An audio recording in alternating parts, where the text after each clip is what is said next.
Sometimes it feels like the sun will never rise, like the birds will never sing again.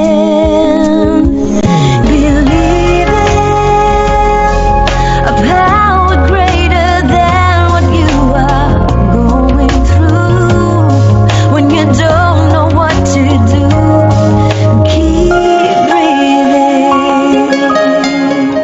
That's right. When you don't know what to do, just keep on breathing. From the City of Angels in Los Angeles, welcome to all my listeners out there in Radio Land.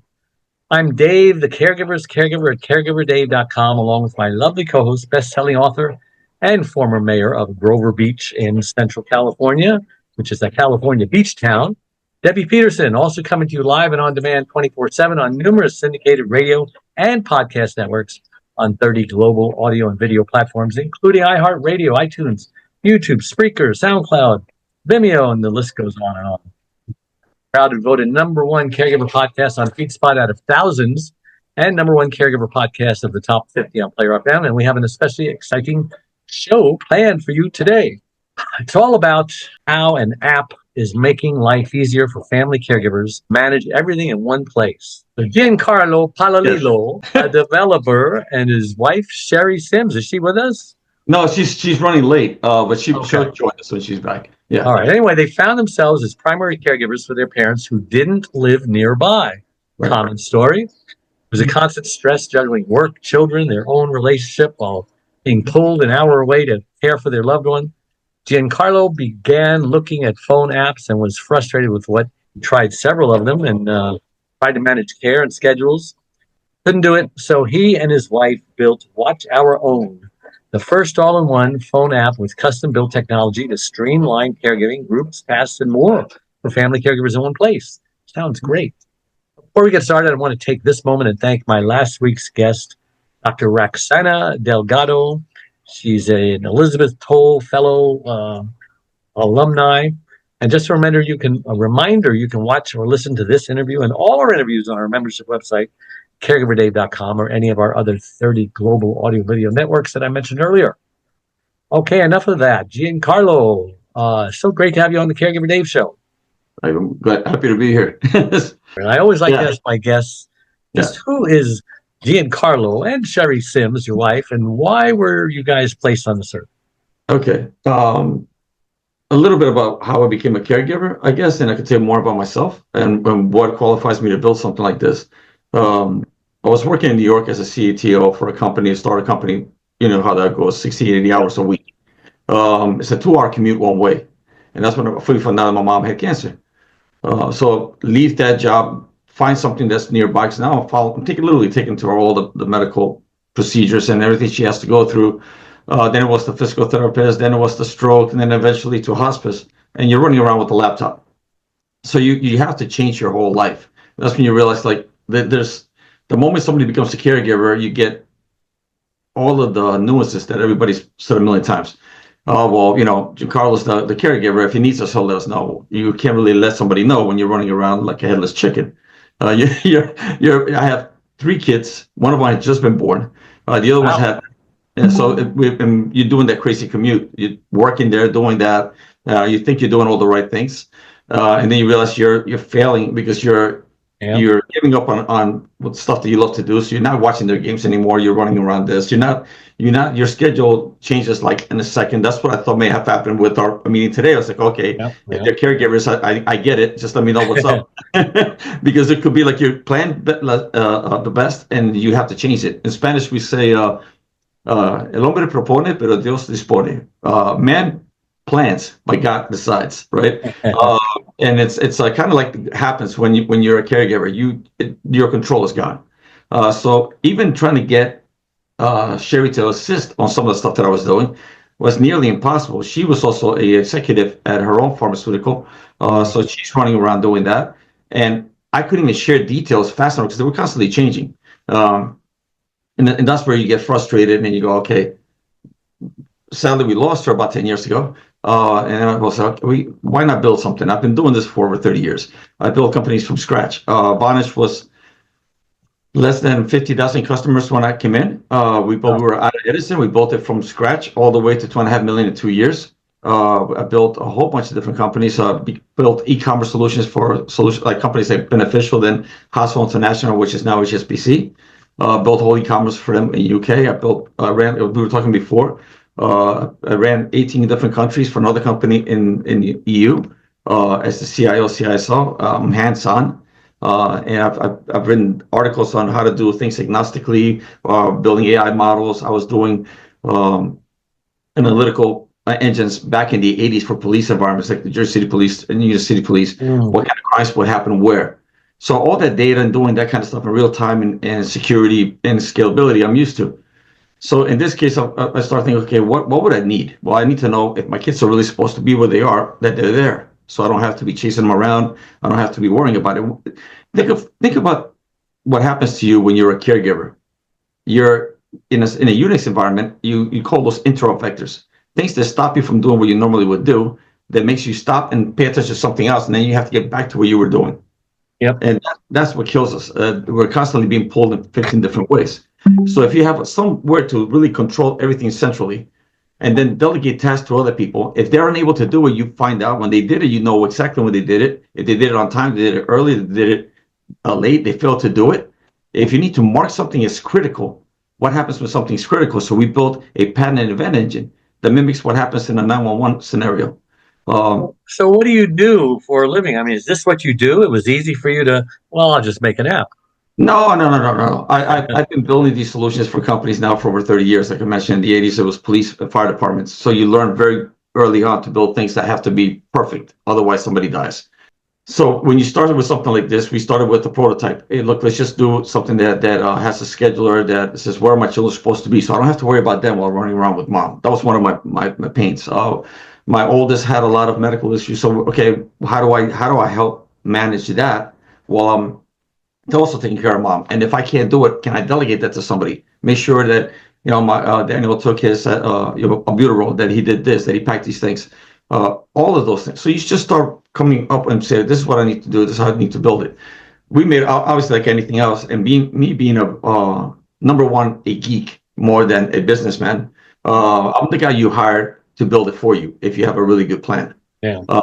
But we put way too many features in it. It was like an overabundance of features. If I did a beta and I showed Debbie, look at this, what we can do, you're going to say, great. And then I would have given you the old app and said, okay, try it. You wouldn't be able to find any of them. So then we have for the phone, right? Yeah, this is all through the phone. Well, keep in mind, the app is not really running on the phone. The phone is think of the phone as the endpoint of about 60 different services that are running on cloud environments. Wow. So the systems are distributed in everywhere from DigitalOcean to Google and AWS. So all that logic, all that knowledge base is there.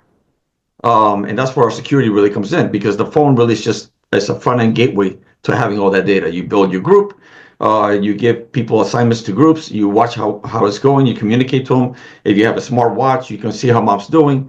If there's a fall detection, provided she's got the phone, you can detect it, you can get a hold of them, you can make phone calls through it. You can, if somebody feels unwell, they can either talk to Siri, say, hey, I'm not feeling well, and they'll send up an alert to everybody.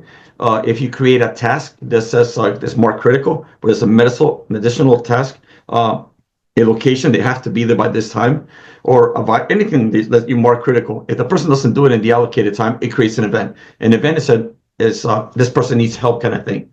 Everybody gets a notification, comes over to you through a push notification, multiple ways of getting a notification. So make sure that we get your attention. You go to the app, you go to the event, you see everybody that's involved in that event. During that time, you can see where the people are.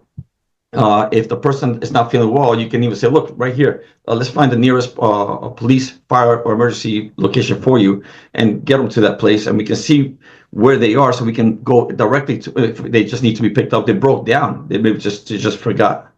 Let's take it step by step. It's a scheduler. Mm-hmm. It's a GPS. Mm-hmm. You can find places that you need to go or whatever. What else does it do?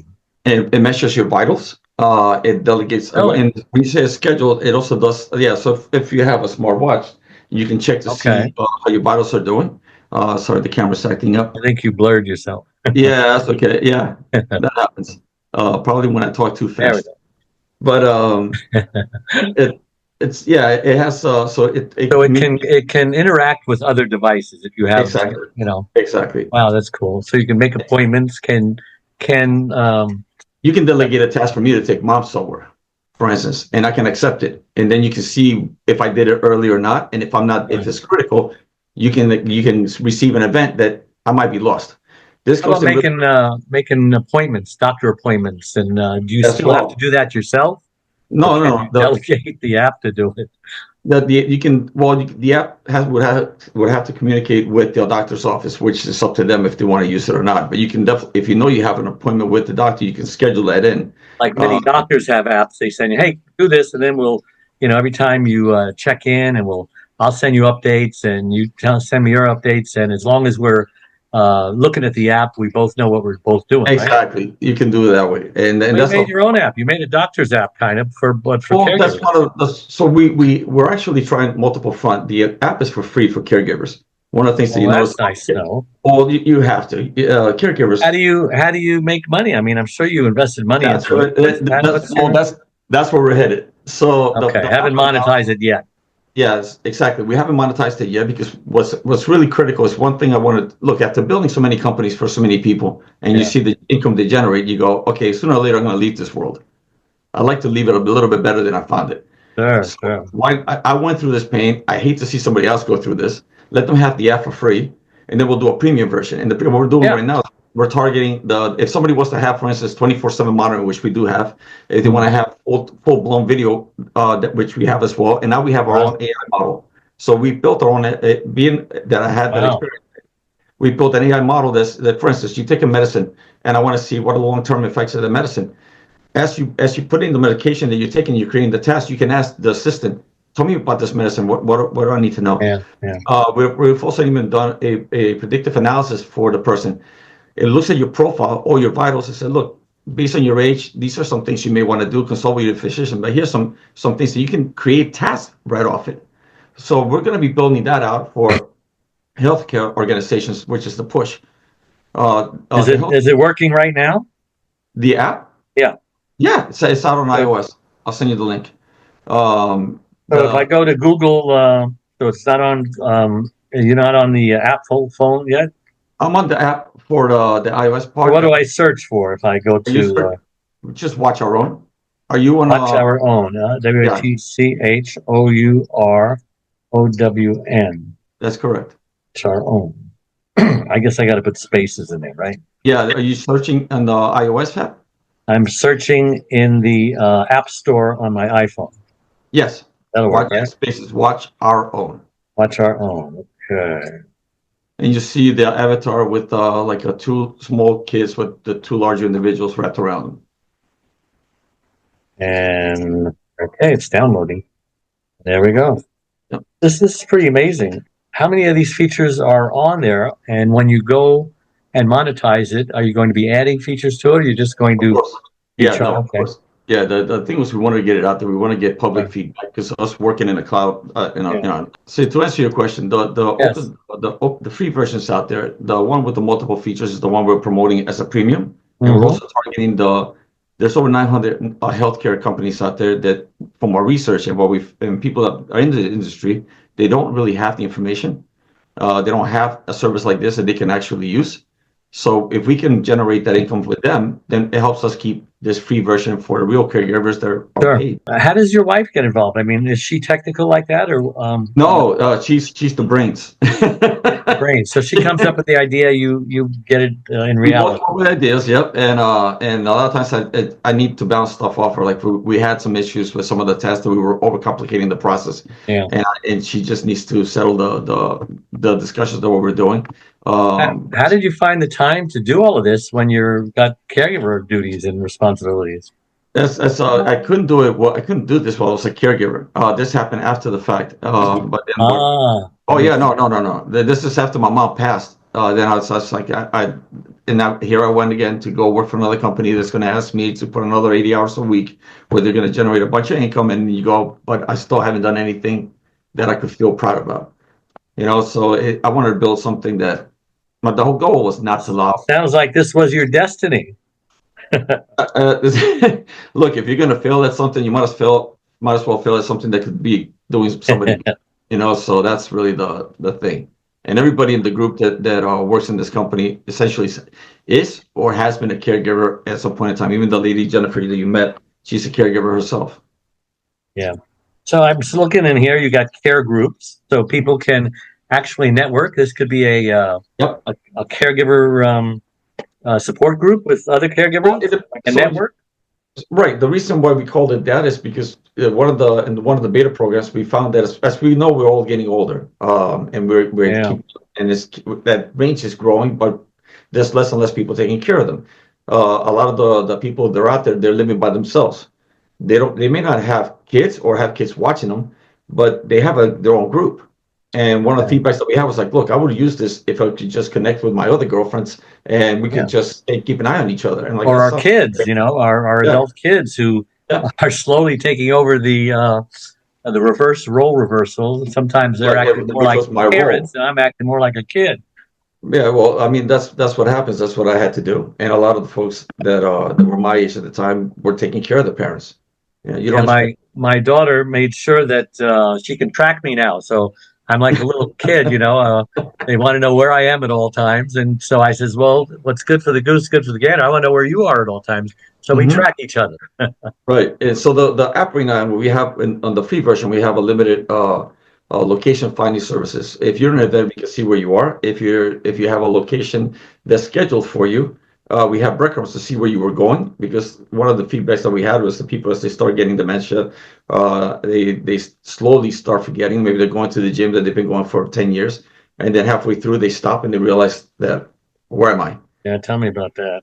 And so when that happens, you want to make sure that the event's going to trigger you. You're not where you're supposed to be, and the people around you need to know where you are so they can quickly get a hold of you. But the premium version is the one that has the 24/7 monitoring and the location services and the full video conferencing. And the reason why we have to split that out is mainly the cost. The video engines, even though they're running on our own proprietary environments, it costs to be able to push that kind of traffic. So that's why we have pretty much all the features on the free version except for those. And the AI model, even though we're using open source solutions, is still quite a bit of CPU power and GPU power that you have to spend. And this is pretty secure. You're not going to get hacked, and people are going to get all our information. No. So I've been a security guy for over 30 years for banking systems, and I lock everything down. We don't even share the data. Your data is your own. You want to share your data, that's up to you. You can show a doctor, here's my information. You can include them into your group and decide that you want to allow that doctor to have access, let's say, to your care recipient as your you being the caregiver. Likewise, we have controls there. So for instance, during an event, Dave, if you're the caregiver to your daughter, and let's say I'm your brother, and I happen to get to the event before you do, so now I'm in charge. You go in, we recognize that you're the caregiver, you're prompted, saying, okay, Dave, you're the caregiver of your daughter, do you want to take this over? Of course you will, you're the father. So you're going to say yes. I'm going to get a message that, hey, Giancarlo, Dave is taking over the event, and we do a role playing exactly the way it would work if you were in the fire department. Your first responder is going to get in place. He starts working on the fire. The lieutenant gets into the site. You have to do the knowledge transfer, even during the event. And I hope that you test out the event. I think you like it when you do it with a couple of people. And I would love to hear the feedback because you're involved in it. We provide a log when you first come in of everything down to the microsecond of that's taking place. So before people log in, and which is what happens, is they start asking a bunch of questions that have already been asked. And during the event, you want to reduce the noise. Provide a log of everything that's taking place, including open a 911, close a 911, whatever has taken place on it. The chat is in there as well. You can see the chat history, and then you're allowed to go into the event. When you save that event, that event is saved in our history. You can look at all the details. Because I travel a lot, I was thinking, okay, I'm on a plane, something happens, my wife jumps in, she takes care of my mom, I get out of the plane, I see there was an event. How do I find out the details? Are they okay? Before I start calling her, she could be in ER, she could be somewhere else, and I could see exactly what happened and say, okay, I got it. It's not good, but she's under control. I'll send her a message, say, I see you have this. Reach out when you're ready. I'm looking over here. It says, learn about setting fall detection notification. I watched my wife. She had a stroke like 30 years ago, and she's pretty independent, but every now and then she'll fall. And last time she fell, she broke her femur, so that was pretty serious. And what about the fall detection? How does that work? So it's using all the I've got a medallion that she can push, if she's in trouble. And does right. it does it connect to my alarm system, or how's that work? No, no, no. So there's multiple ways you can do it. The medallion can be worked, but keep in mind that if you physically hurt, you may Right. not be able to move your arms. The voice always works. Yeah. So one of the things we did, we started to both the Android and the iOS to the voice activators. You can say, Siri, watch me now, or Siri, I need help. And depending on the string that you chose, it'll immediately create the event. Everybody in the group is going to get notified, and there's okay, Wow. John. It won't tell you what's a fall. If it detects a fall, so you have the sensors that are built in, and you Really? go and it if you happen to have the phone, like my mom, she had it on her bathrobe and she fell and she hurt herself pretty bad. I put this gyros to be super sensitive. So there's a setting you can define for how long do you want to get the warning and how sensitive do you want it. And the reason why I put a measurement for how long to keep it is because what if you just throw your jacket on the bed and it goes off? You want to have enough time to shut it off before you scare anybody. You don't want So to do. this gyro is in the software. They don't need an additional No, it's in the software object. because you leverage as the phones get Amazing. better, better and better, the gyros are getting much more sensitive. So So what will Siri say right now if I just say, Siri, help? you have to set it up. You have to set up the app. So when you like for instance in our case, I would do it in Spanish from my mom, and I would take the phone and I would say, okay, I'm going to set up series in Spanish. I would say what would be the normal way for her to ask for help, and then she would tell me, and then I would have her saying it to the phone, record that, and that's when it detects it. And you keep in mind that these technologies have been getting progressively much cleaner. So Yeah. before there would be some little mishaps. Now it's much cleaner when you say it. You also have a button that you can, even on if the phone is closed, you can hit and initiate an event. So let's say, for instance, my daughter happens to be walking and she feels unsafe and she doesn't want to get on the phone. She just wants to right swipe and hit the button and create an event. So all of these things have to be quickly set up. Part of the documentation to help, we show how to do it. And so you would literally build this for it, set it all off your mom, and then give her the phone. But then the point was, no matter where she was, if she fell, if she needed help, she could be in the bathtub and she just couldn't reach the phone, but she wants to be able to say, "Get help!" Siri, watch me now, and Amazing. and take care of that. Wow. Yeah, we really need an app like this. We're running out of time. What would you like to cover before we're done No, I that we mean, haven't already covered? I think we covered quite a bit. The smaller features that are in the app, and there's some features we had to take out, sadly, because we had way too many. We had a Uh, full document vault management where you could keep your, last will and do not resuscitate clauses and stuff like that. Also, location where these documents were. After speaking to fire departments and police chiefs, they will literally, if you tell them, look, we have it in this drawer and right in the front, they will grab it. And they want to make sure that they're doing right by you. So these things will come back in. We also had solutions that we're going to be putting slowly rolling back into the app, which is the data OCR readers. You have a medicine, instead of going and typing it in, just read it. And it'll say, okay, what do you want? What tests do you want to create? When do you want to take this? Who do you want to delegate this to? Those processes have already been built, but we just want to put the OCR part back into it. And that's about it.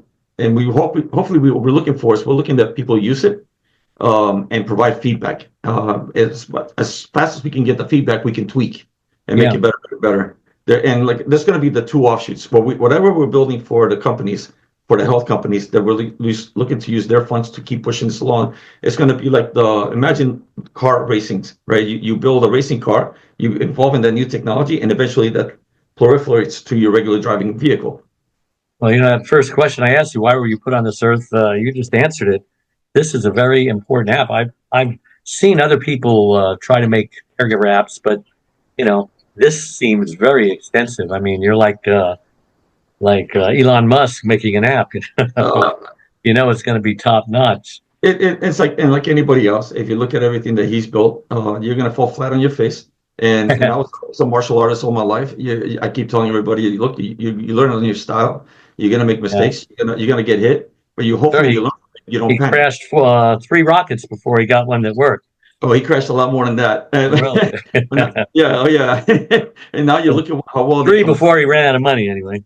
Yeah, exactly. But luckily, the 4th one worked. Right. So how can people get a hold of you if they want more information, your email? Again, how do they find the app on Well, we have a website Play that's active. Store and the App Store, right? Yeah, we have a Facebook page. We also have our own website. If you look up Watch Our Own, it'll take you to a website, and then there it has the links for Android and iOS. The Android is about we're missing 6 features in the Android that are currently on the iOS, and we're looking to do now a quick pilot with the AI model because that actually we wound up jumping a little bit fast on that, and that was actually very pleasant to see. We started with let's just come up with the long-term effects of medicine, side effects that people don't realize that you may have. But now we've actually evolved that into look at my profile and tell me what I should be doing, and then take that and bounce that back up, and then delegate tasks based on all the things that it tells you to do. So you can actually have a running model that you can do for mom or dad to help them along. I can't believe how fast our time has gone. I learned a lot. I got a lot of information there. Now you can get back to your taxes, Dave. You'll be fine. I want to have everybody remember that all our shows become live and recorded podcasts, video casts on your favorite platforms. Are you writing a book or anything? Something they can read, or just the app? Just the app right now. I post mostly technical jargon and ethical coding, and like for instance, I do a lot of writing on ethical AI programming and that kind of stuff. What's your website? WatchOurOwn.com? Yes. Great. So they can learn more that way. Yep. My number one best-selling book, It's Your Life Too, How to Survive and Thrive as a Caregiver, is available wherever books are sold, and also on my free membership website, caregiverdave.com. And by the way, you have a Facebook page, which is Watch Our Own, I'm assuming? Yes, it. Good. Yeah, if you hit the website, you'll see the Facebook link. You'll also get the connections to the Android and the iOS platform. All right. As far as the caregivers, you can also schedule a free 30-minute initial coaching call on my website to talk about whatever you're struggling with. You can also join my community of 34,000 caregivers on Facebook at Caregiver Dave. We have lots of tools, resources, videos, this radio show, and much, much more. And if you click the like or follow button, whatever you're listening to right now, it helps us reach even more caregivers, tools, and algorithm. So again, thank you so much, Giancarlo, for coming on the show and educating us. And thank you to all my listeners out there all over the world tuning in every Wednesday and making us the #1 caregiver podcast on the internet. So until next week, same time, same channel. May God richly bless you all. Bye-bye. Thank you, Dave. Dave Nasani, the Caregiver's Caregiver, has just released his 6th book entitled It's My Life Too, Thrive to Stay Alive as a Caregiver. It was specifically written for caregivers who know they should be putting their needs first, but just don't know how. Dave is the sole caregiver to his wife, Charlene, since 1996. He knows firsthand what caregivers are going through, because he is one. He now speaks all across the country, offering caregivers his amazing caregiver support package. Even the airlines tell us that in the event of an emergency, to put your oxygen mask on first, before you help your child with their mask. They know that those who don't heed their advice often black out, thus becoming unable to help either themselves or their child. And caregivers are exactly the same way. It's My Life Too, Thrive and Stay Alive as a Caregiver will help caregivers who are neglecting their sleep, diet, and social life and learn to put their needs first. Pick up your copy today or buy one for your special caregiver, on sale everywhere and at caregiverdave.com. Sometimes it feels like the sun will never rise, like the birds will never sing.